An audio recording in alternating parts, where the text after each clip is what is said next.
అదరగొట్టే కారం రంగు రుచి ఆచి కారం పొడి. మూవింగ్ ఆన్, దిత్వా తుపాను ప్రభావంతో చెన్నైని ముంచెత్తుతున్నాయి వర్షాలు. భారీ వర్షాలతోటి నీట మునిగింది చెన్నై మహానగరం.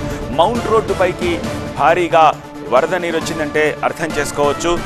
కోయంబేడు మార్కెట్ మూతబడింది. రేపు తిరువళ్ళూరు, చెన్నైలో స్కూళ్లకు సెలవులు ఇచ్చారు. మెరీనా బీచ్ని మూసేశారు. మనలి ఏరియాలో భారీ వర్షం పడింది.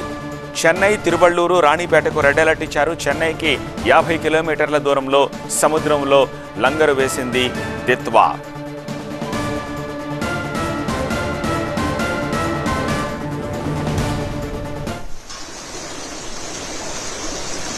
దిత్వా తుపాను ప్రభావంతో చెన్నైలో వర్షాలు దంచి కొడుతున్నాయి. చెన్నై మహానగరం నీట మునిగింది.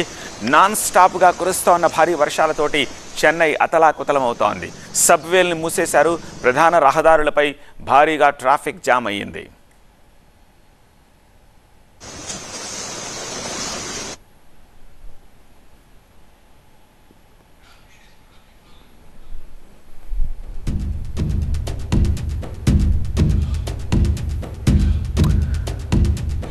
దిత్వా ఇంపాక్ట్ చెన్నైపై ఎలా ఉందో ఈ 4 బాక్స్ విజువల్స్ ద్వారా మీకు ఎక్స్ప్లెయిన్ చేసే ప్రయత్నం చేస్తాను. మీరు చూడొచ్చు, ఇది mount road. Chennai mount road అంటే చాలా పెద్ద రోడ్డు, చాలా హైట్లో కూడా ఉంటుంది. కానీ అలాంటి రోడ్డు మీద, అత్యంత ప్రధానమైన రహదారి మీద నిత్యం లక్షలాది వెహికల్స్ రాకపోకలు కొనసాగిస్తున్న ఆ రహదారి మీద వాటర్ ఏ స్థాయిలో ఉందో దీన్ని బట్టి అర్థం చేసుకోవచ్చు మీరు. సో ఇది మౌంట్ రోడ్లో రైట్ నౌ సిచ్యువేషన్. కార్లు, ఆటోలు, బైకులు, వాటెవర్ ఒక చక్రం మునిగేంత పెద్ద మొత్తంలో వాటర్ అక్కడి నుంచి వెళ్తున్న దృశ్యాలను చూస్తున్నాము. ఇక నెక్స్ట్ కోయంబేడు మార్కెట్ని చూడొచ్చు. అక్కడ కూడా వాటర్ ఏ స్థాయిలో ఉందో. ఏషియాలోనే అతిపెద్ద వెజిటబుల్ అండ్ ఫ్రూట్ మార్కెట్ ఇది. నిత్యం లక్షలాది మంది జనంతో కిటకిటలాడే ఈ మార్కెట్ కూడా ఈ వర్షాలకి మూతబడింది. ఇక చెన్నైకి కిరీటం లాంటి మెరీనా బీచ్ కళతప్పి వెలవెలబోతోంది. సముద్రంలో అలల ఉధృతి ఎక్కువవడంతో ఆ బీచ్ని మూసేశారు. పర్యాటకుల్ని మెరీనా బీచ్లోకి అనుమతించట్లేదు.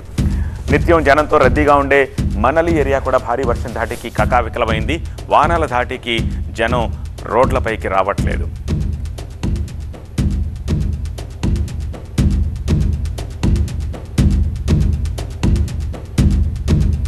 భారీ వర్షాలతో చెన్నై వీధులు వాగులుగా మారిపోయాయి.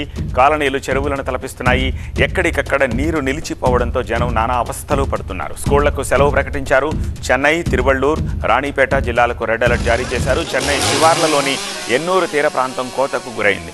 చెన్నైకు 50 కిలోమీటర్ల దూరంలో సముద్రంలో లంగరేసుకుని కూర్చుంది తుపాను. అక్కడే సమాంతరంగా ప్రయాణిస్తోంది, నెమ్మదిగా కదులుతోంది.